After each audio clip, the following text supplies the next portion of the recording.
Give YouTube a second to catch up. There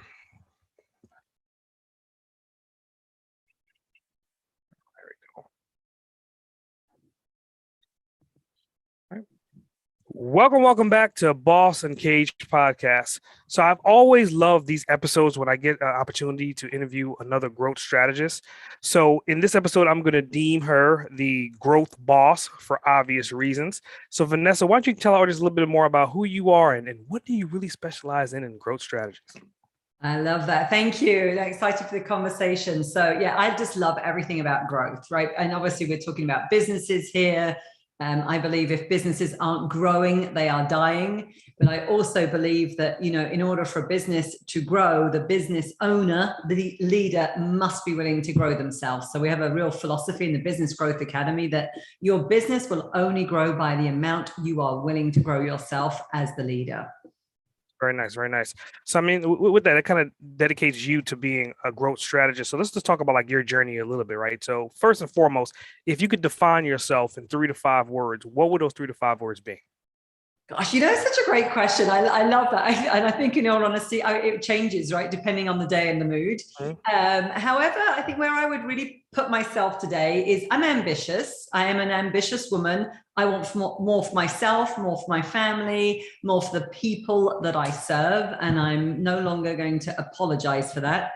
And I'm very compassionate as well. I think there's sometimes a lot of bad slack around, ambitious women are going to be cold-hearted to get ahead. We don't always get, the best names, but I'm a highly compassionate person. I would describe myself as highly relational as well. Relationships and harmony in relationships, whether that's close relationships, family, clients, and friends, is really important to me. I used to say, and this is an interesting one, right? I used to say I like buckets of common sense. And I still think that is true, right? I've got a lot of common sense, but I'm seeing more and more, or let me say, I'm owning it more and more, that I think a lot of what I'm teaching to people is actually quite unconventional wisdom that's built up over the years. So, and then the last thing you said, 5, kind of how I package that all up is in practical application. Because I also believe everything's about how it's practical, how we can translate into action. Otherwise, it's just theory. So for me, it's always about, how are we taking what we're learning, unconventional wisdom, and then applying it to a business. Nice. So you're talking about wisdom. So if we had to put it on a spectrum, right? So we have kind of like studious, bookworm on one side. We have devil that wears Prada on the other side. You're saying you're somewhere in the middle. Is that a correct statement? I think that would be a fairly correct statement. Absolutely. Yeah. I mean, I love books and I love learning and development. I love all of that. However, like books, that's head knowledge, right? We've got to get it into a place of application and really then learn from what we're applying. Very nice, very nice. So, I mean, let's just talk about like, how did you, obviously anyone that becomes a growth strategist, you have to have a level of experience and dibble and dabble in multiple different things to kind of become that. So let's talk about like your journey. Like how did you even get into this space? Yeah, and it's actually a great story because it's a very unconventional journey. I didn't come into this, which might be good news for the listeners. I didn't come into this with like some massive career before me, big corporate career, MBA qualifications, any of that. I had none of that. I was actually a stay-at-home mom, helping my husband, supporting my husband in a global career. He was, worked for the UN for 30 years, latterly at diplomatic level, so he would travel globally. And I was a stay-at-home mom, keeping it all together with the kids and home life. I always knew that I wanted to go out and do something. So I'd had prior to getting married, I actually had worked at the United Nations for about 7 years myself in different roles. And I knew that I didn't want to return there. Like big bureaucracy is absolutely not my thing. However, kind of glamorous that may sound on the outside, I knew it wasn't for me. And I had this dream of starting up my own business. And it was with me from when, like probably about the age of 9, I had this dream. I have no idea really where it came from because I don't come from entrepreneurs and entrepreneurial stock. And so for me, it was a case of I'd been at home for 9 years. I was unemployable, way too independent, didn't want to be put in a box. So it was like, well, if I'm going to do something, now is the time, and it's time to start up my own business. So back then, which is about 17 years ago now, I trained as a life coach in Switzerland. For you guys in the States, you were already about 10 years ahead of us in, Europe, and particularly Switzerland. It was still a very new thing. Trained as a life coach, was involved in health coaching, immediately got clients, started to work with women actually for weight loss and kind of self-esteem issues, and actually landed a client that brought me into their organization. So all of a sudden, I found myself catapulted from this stay-at-home mom. I've started up my life coaching, weight loss kind of practice. And probably within about 6-8 months of that launching, an opportunity presented itself whereby the client I was working with said, hey, I love what you're up to, love what you stand for, love your passion around this. And I think my partners really need your help. And this was actually turned out to be Europe's largest law firm that I was brought into. Nice, nice. So, I mean, with that, I mean, obviously that's a hell of a journey, hell of a story. And I think you alluded to you growing up in an entrepreneurial household. So, I mean, this time travel back. I mean, I'm really intrigued to see, like, what kind of kid were you? Were you more of the bookworm side? Or were you more the devil of prod, or kid walking around delegating how it should be since elementary school? Right, I know. So I actually don't like the devil wears Prada, because I think it's actually a metaphor I use for myself. Is I think as women we often think that we have to be like that. Now, that being said, the truth is, growing up, I was told that I was bossy. I was told that I was a little too much at times, a little too excitable, right? I'm quite a few years on now. These are traits that guys often don't have thrown at them. I mean, no guy gets called bossy, or very rarely. But that was something that I grew up with. And I think I could just see things differently. I had a clear, kind of clear opinions on things.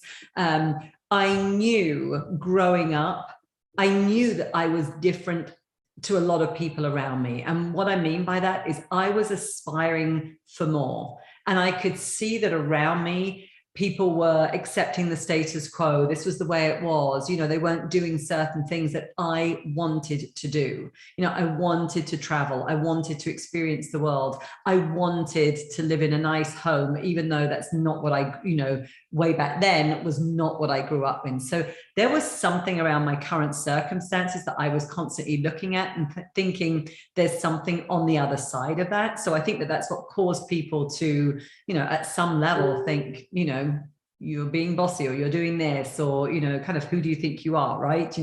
Cut your, need to, adapt according to your circumstances. So that was way back then. And I actually did have one influence in my life. I've actually talked about on my own podcast, and this is an uncle, a beloved uncle of mine. I'm incredibly close to him to this day. And he was the closest to, back then, an entrepreneur that I knew. He was actually worked for 3M, had a big career, sales career back in the day. And then he later became a big entrepreneur in kind of like a bit of a tech and dynamic space. But I was watching him as his niece. I was watching that he was doing things differently. They had a different lifestyle. And so whilst, they weren't direct family members, it was giving me this, lens to look through that actually there are other possibilities, and perhaps that could be for me. Very nice. So, I mean, with that, I mean, obviously painting the picture of like, how did you become who you are? And, the perception of an overnight success is a really big reality for entrepreneurs in today's world. So in all reality, how long has it taken you to get to where you are currently? Yes, I think it's always like, it's a great question, because it's like, I know that for other people on the outside, they could go, God, you got it made, right? You've moved to the States, you've set up this business, you've got all those things. The truth is I've got pretty much everything that I wanted way back then. And it's always evolving. For me, growth, and this comes back to what we were talking about in the beginning, growth is never ending, right? It's always deepening. There's always more. And I'm not talking about more material things. I'm talking about, it could be spiritual growth, more contribution, more impact. So as we achieve certain milestones, for me, that opens up the next possibility. That being said, and to come back to your question, I was kind of a back to front entrepreneur. So I actually hit a high level of success very rapidly on. And certainly in terms of, the small business world, there's a lot of talk over here about hitting that six figures. I mean, like the six-figure entrepreneur, and that's like a massive milestone. I didn't even realize that was a thing, and I hit it rapidly within the first year of being in business, or very soon thereafter. What though ended up happening is I had some setbacks then in probably about 4 years later that really caused me to question a lot of what I was doing, reevaluate. I actually ended up losing this major client that I had, which meant I lost, close to probably 85% or more of my revenue. And at one point I was actually looking at going out of business, right? So we talk about those early successes. I mean, in me, it was almost like, oh my gosh, I've taken the eye off my eye off certain balls. And it was my accountant that actually told me that if I wasn't careful, I was actually going to have to file for bankruptcy. Wow. So that being, so I kind of had this early success that so many people aspire to, and they're dedicating years to get there.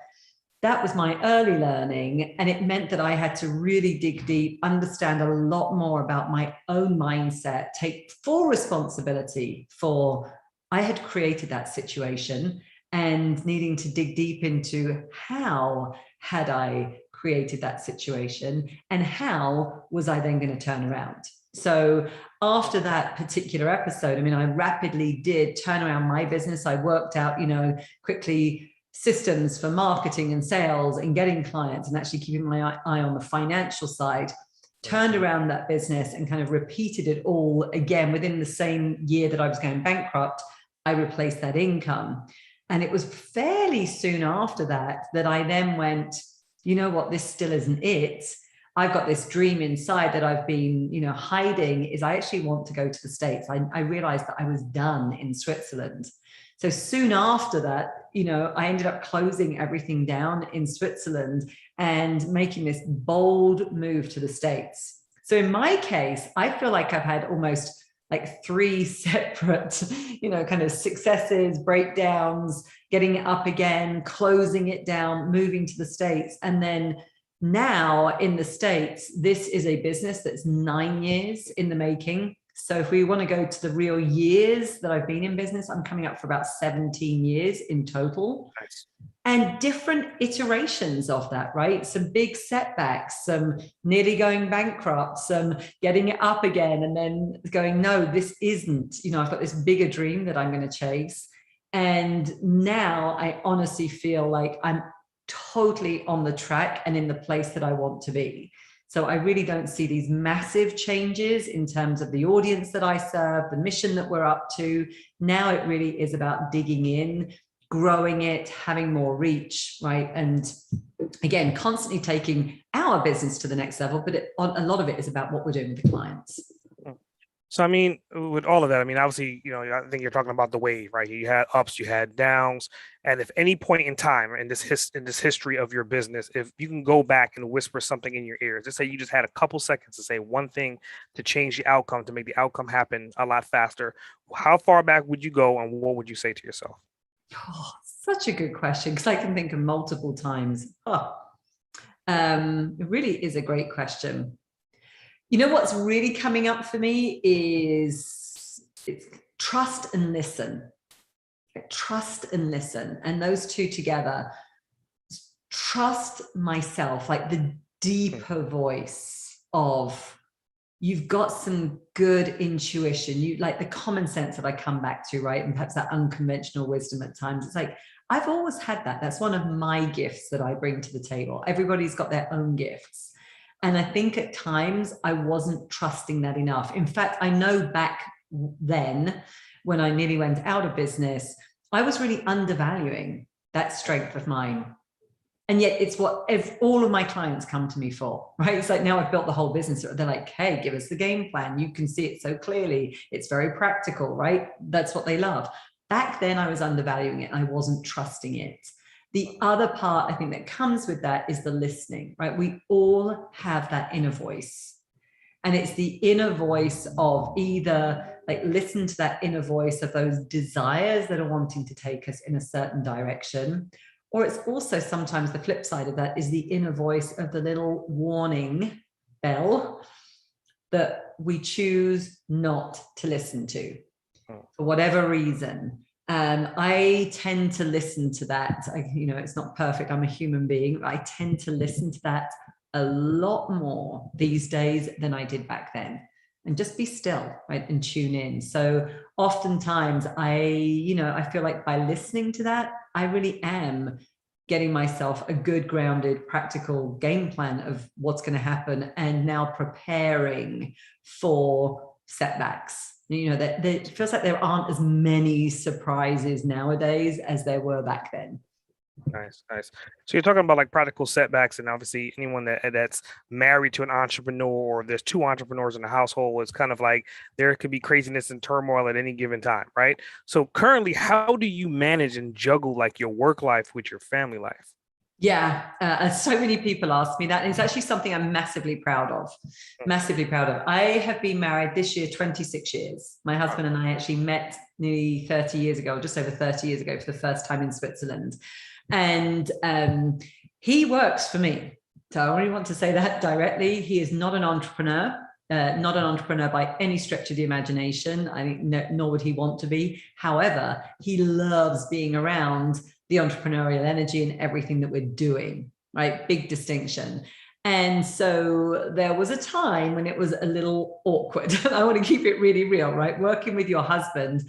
And by the way, if you go back, think about the story I shared earlier, where I was really supporting him in his global career, we've completely done a role reversal.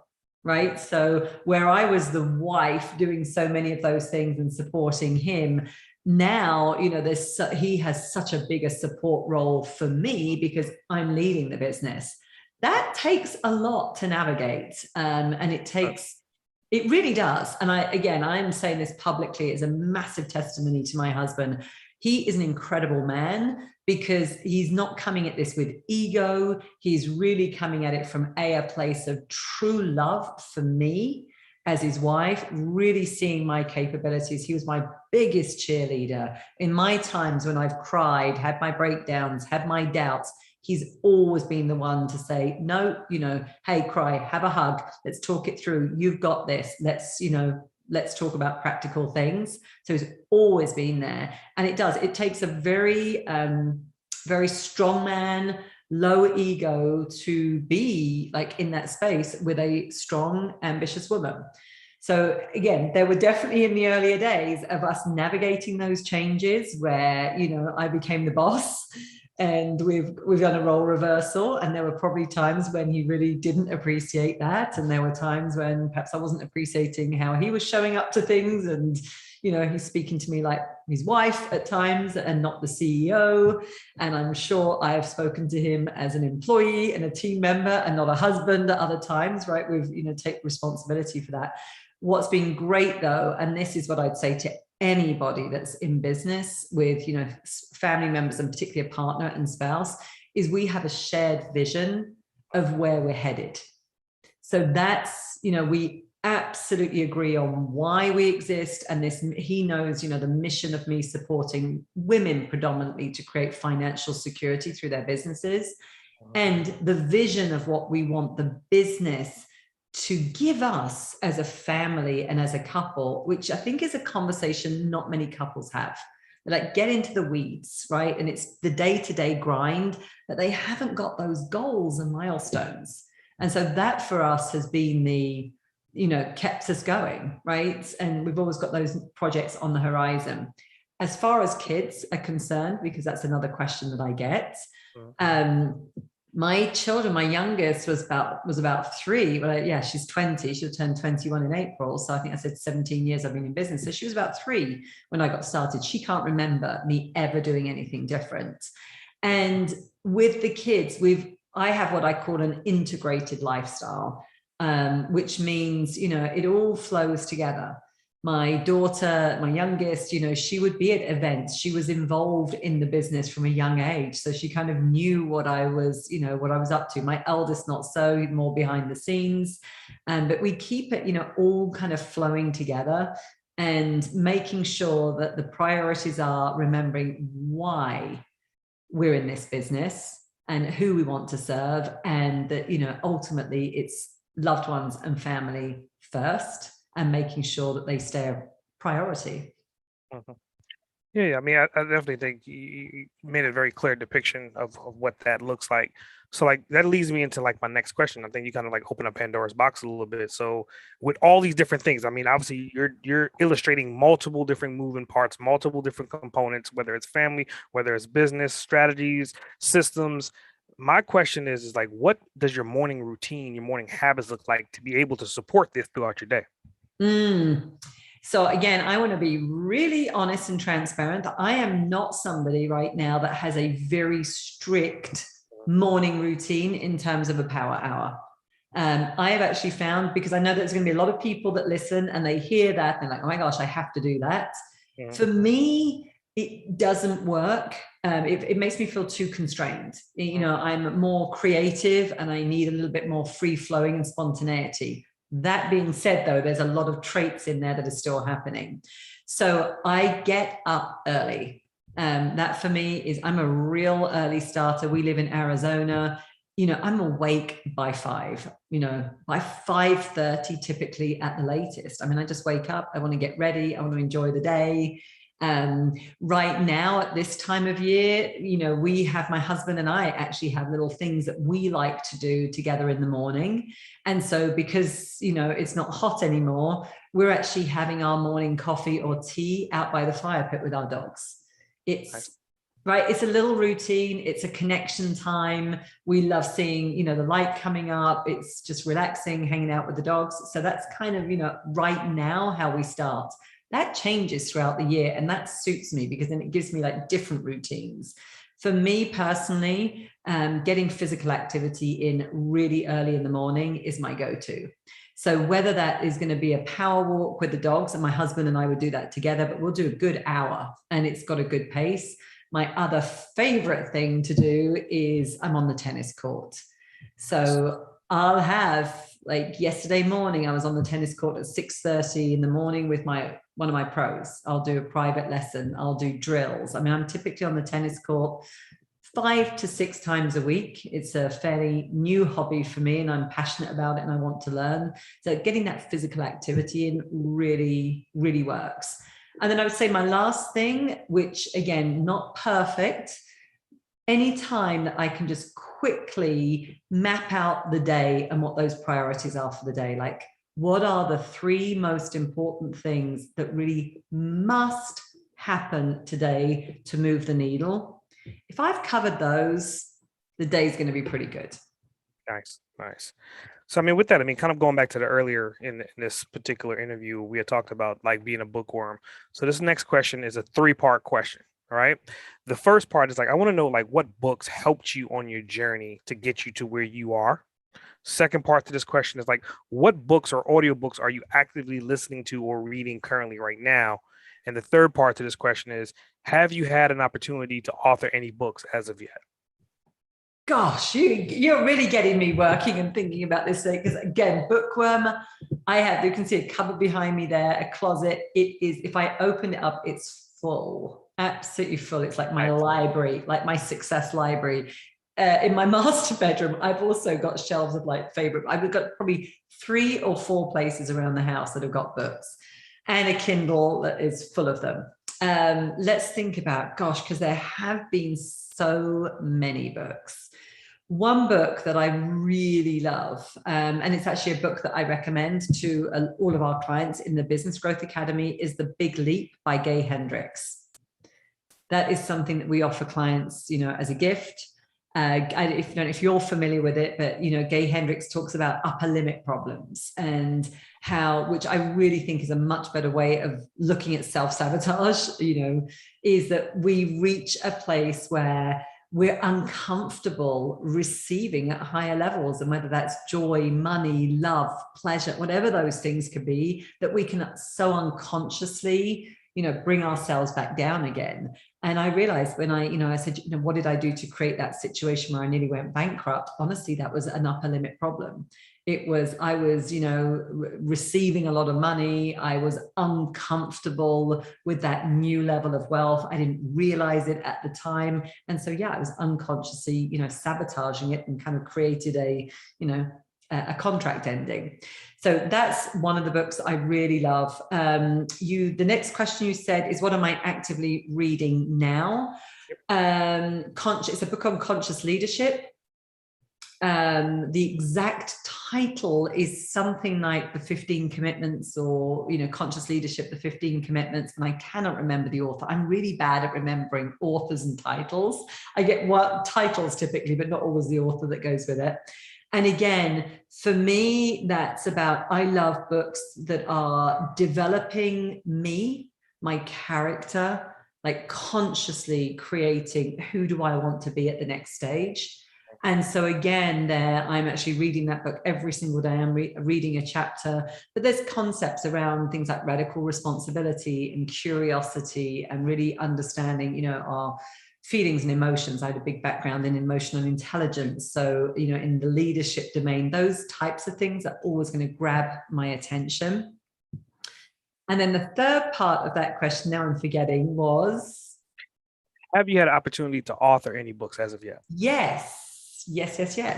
So I have my own book. It's a short book because, frankly, I don't have an attention span for writing long books or reading long books. And I actually have it on my website at the Business Growth Academy. So Business Growth Academy is actually .com is the URL, just in case people are wanting to find that. And it's called The $1 Million Question. In fact, it even has its own website, themilliondollarquestion.com. And that is a book that I authored probably about 2 years ago now, 18 months ago, 2 years ago. It's a question that we run all of our clients through. And the reason it is called the $1 Million Question, because everybody says, like, what's the $1 Million Question? Is I was at a live event and taking people through that process. And a doctor in the room came up to me and said, hey, I've just worked through this process that you're teaching us. And I have realized that there's $1 million in my medical practice that is an opportunity for, or should be, frankly, in my medical practice as an opportunity. And I am resisting making a key decision and a key change, and therefore kind of blocking this. And she then hired me to work with her and her team to actually get that $1 million into her practice. So that's why it's called the $1 million question. But again, to give some people some insights into that $1 million question, it's a lot around, what are we putting up with, really and truly, right?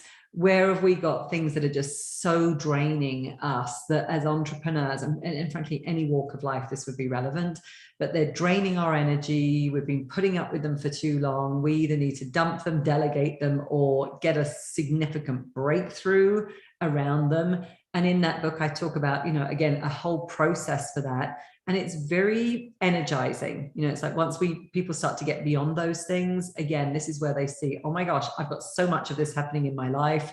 But they start to eliminate them. And now all of a sudden they've got extra energy, extra creativity, resourcefulness that's coming through. So whilst it's a short book that packs a heavy punch. Very nice. Very nice. So, I mean, with that, right? I mean, obviously you're talking about your story, you're talking about the ups and downs you've had, you're talking about the successes that you've had, talking about the book you created. All these things are like past and present. So my next question is where do you see yourself 20 years from right now? Gosh, you're so good at asking the tough questions, right? Like 20 years from now. So I was like, yeah. I'm thinking out 10. So we've actually got, really me, because it's a new brand. I'm in the process of developing a new brand for women and around money and creating more wealth for themselves through the business.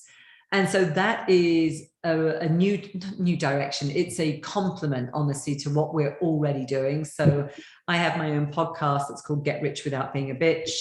You didn't ask about, and I see the smile on your face.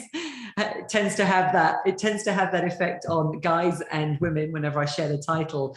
That will be a book as well. So you didn't ask about a future book, but that will be a book that will be worked on next year. And then, kind of whole brand around that and curriculum to help women get ahead financially, be ambitious, and really get beyond the stereotypes that in order for us to get ahead, frankly, most people think we do have to become like, right, the devil wears Prada. And most women, if we ask them who they want to be, they don't want to be, right? They want to be philanthropic or compassionate or whatever, right? So that is in the works. That's going to be, I think that's going to open up a lot of new doors for us and opportunities. And then really when I look at 20 years from now, I don't see myself stopping what we're doing. So I don't believe in retirement per se. I don't believe in like one day I'm getting ahead and this is all stopping. For me, growth is such a huge part of me as a human being, like Vanessa Shaw. The idea of stopping at some point just seems absolutely ridiculous. And I feel like that would be the way to absolutely contract back and become a smaller version of myself. So what does the business look like? 10 years from now, we'll have a lot more people working. We're already a business with 7 people now on the team. I see that we will be expanding our team because we're going to be expanding our reach. I moved to the States. I really want to be getting, attracting clients now from Europe, kind of getting, all these great stuff and juicy stuff that we're building. I want to get that back into Europe, which is where I came from. And that's happening now. So we're going to need a bigger team to support that growth. And I love putting together a team, love thinking about who are the great people that are going to support our clients in their journey and leading that. So it's kind of the direction we're headed. Nice. So, with that, obviously, let's talk about like your tools and like, every marketer or every growth strategist, we have like a toolkit of things that we use on a day-to-day basis that we would not be able to do what we're doing without. So what tools or software particularly are you using that you would not see your business running without having access to? Gosh, so many. We just recently actually did like an audit, which I think is a really good thing for people to do, like an audit of all of those things, just to make sure, like, do we need everything that we've got? Have we got excess? And actually, can we streamline some things? So one thing that we did recently that we weren't doing previously, which has been a game changer, again, work in progress, and we've definitely got to develop it further, is we finally put a project management system in place. So we're using Monday.com, and I know a lot of small businesses are using that, and I love the visuals. It's easy to use. So that is a new thing that we've put in place. I love Slack. We use Slack as a communication channel, platform, and we use that internally. We don't use that with clients. But for me, I actually hate email. At some point soon, I will never use email again. that team will be taking care of that for me. Thankfully, I don't do that much of it these days, but I didn't want team communicating with email because it's like, ugh, and everything gets lost. So, we've built out Slack. That's definitely a tool that I cannot imagine not using anymore because I love the quickness, right? And the responsiveness there as well. And another one that I really love, again, probably been about 4 years that I've been using, is Voxer. So Voxer is, again, for people listening in, like a, almost instant messaging, like almost walkie-talkie-ish type app. I prefer to use voice and speak them right. It's like one of the reasons I don't like email. So Voxer can be something if I'm on the road and I want to send teams something, hey, like we need to watch out for this, or I need this done. Equally so, Voxer is something I'll use with clients if they don't need to get on the calendar, but they've got a quick question that's happening. I love that quick, like, responsiveness. And that's been a real game changer for us to be able to use that with clients as well. Nice. So, with your personality, your energy level always seems to be like on 10,000. You bring a lot of ball of fire to the table. So, you're going to have to kind of have like the right clientele to kind of filter that through, right? So Who's your ideal avatar? Like, who is the ideal person? Like, what's her name or his name? What are their traits that you want to work with? Yeah, absolutely. It's a great question. So primarily we do work with women, service-based entrepreneurs, right? So again, we've got Kelly's that are, because Kelly has been a long-term client of ours. She's a real client. We absolutely love working with her. She came to us as a relatively new attorney wanting to set up her law firm, probably doing about 140,000 in annual revenue when she came to us. We've helped her. We've been part of, we're never the only people, right? It's always a whole team of people helping her to take that law firm over $1 million. And she's also growing another business on the side. So a lot of what we talk about, we say, like Kelly, she's ambitious as well. We want to work with go-getting women, right? That want more for themselves. They want to, more for themselves, more for their families, and more for their loved ones. A lot of the women that we work with are, professional services and or B2B service providers. So that does mean law firms, financial services, outsourced CFOs, outsourced COOs, marketeers, branding, high-level consultants, high-level coaches, but we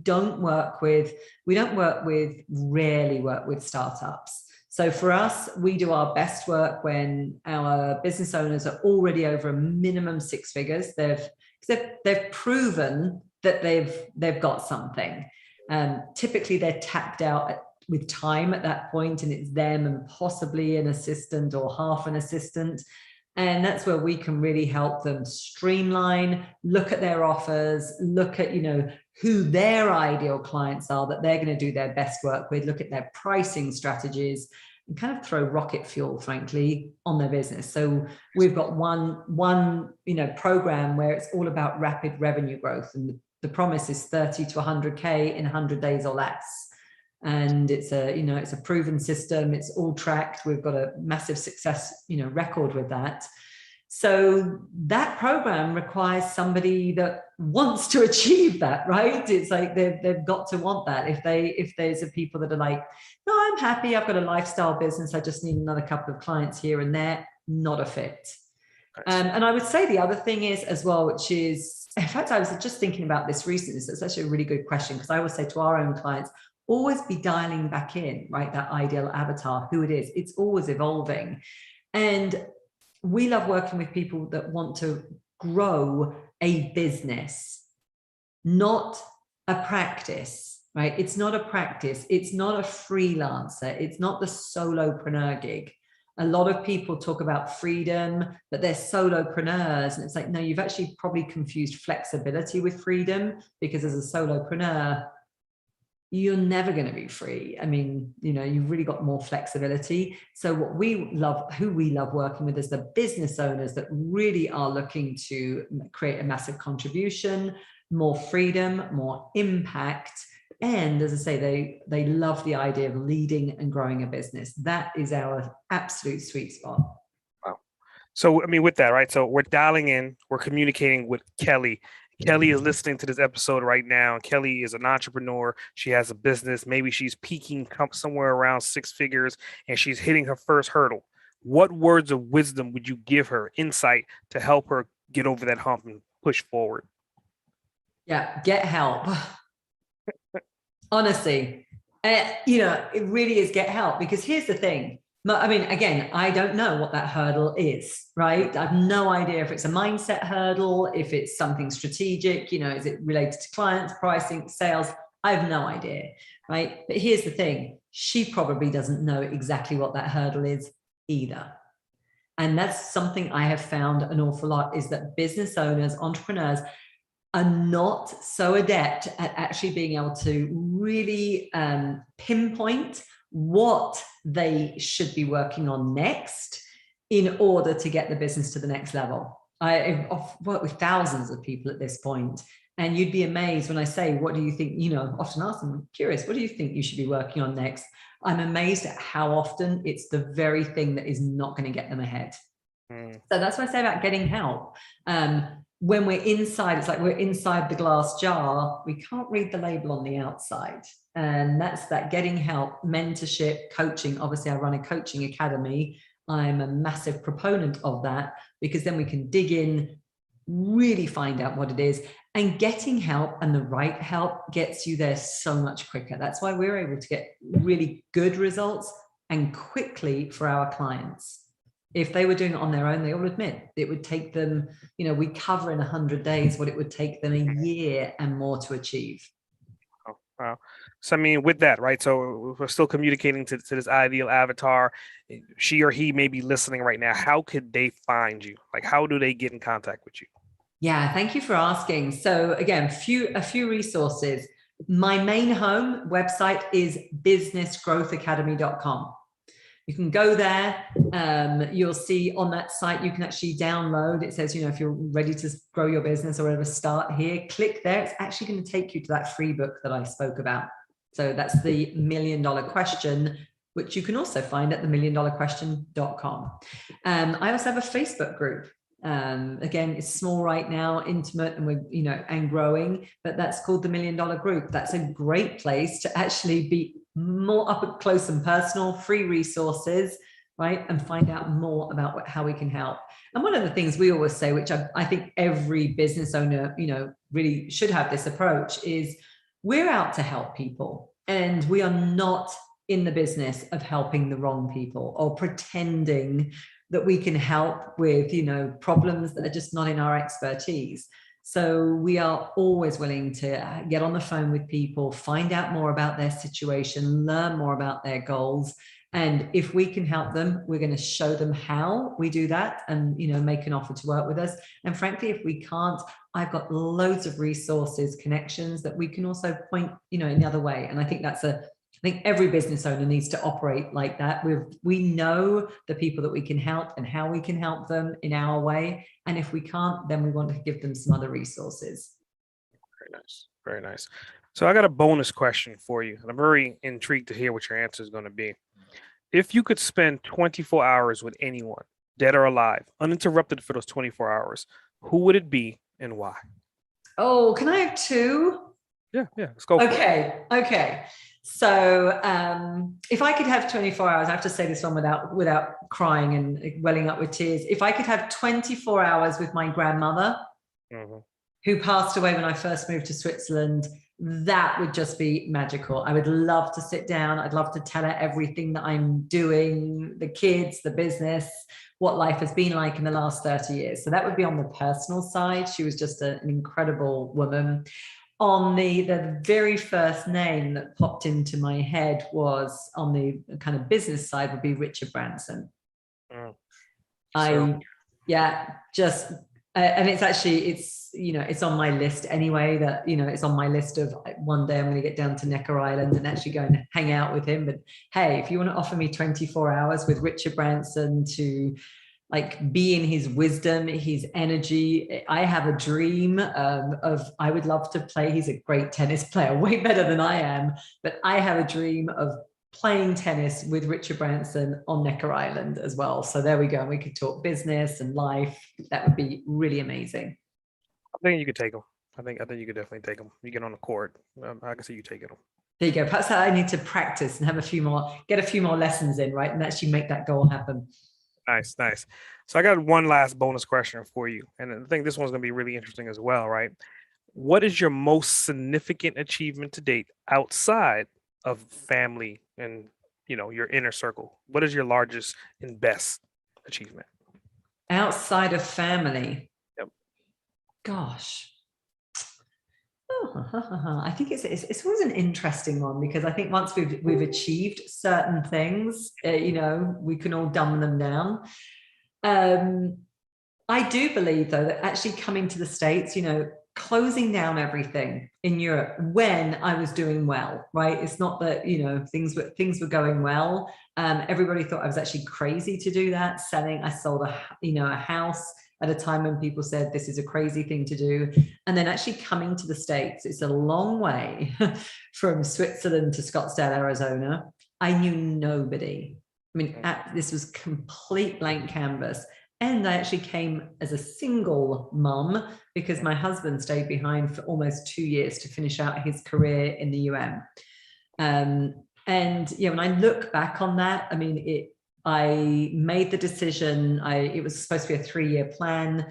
I sped things up. I actually, by the time of making the decision, getting my husband on board for that and landing in Phoenix, it was 11 months.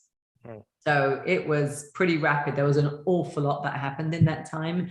And then I came here, as I say, now single mumming it for 2 years with kids were less, I'm just 16 and 11 back then.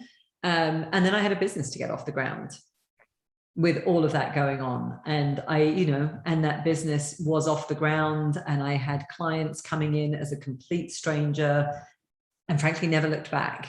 So I do see that as a big accomplishment that's led to so many other things. Very nice. So going into closing, right? Especially since you're a fellow podcaster, I like to give my show to whoever I'm interviewing, give you the microphone, make the Boss Uncaged show your show for a question or two. So do you have any questions for me? The microphone and the floor is yours. How always great. Yeah. So after all the questions that you've asked me, I am curious, kind of like, what's on your dream board as far as business is concerned, but that you probably haven't dared to share yet publicly? Well, for me, part of what I'm doing, obviously, I'm growing Boss Uncaged into like a global platform. But part of that is more so for the legacy, which I've said before. But what I really haven't talked about is taking a section of that and making a nonprofit sector for age groups 13 to 17.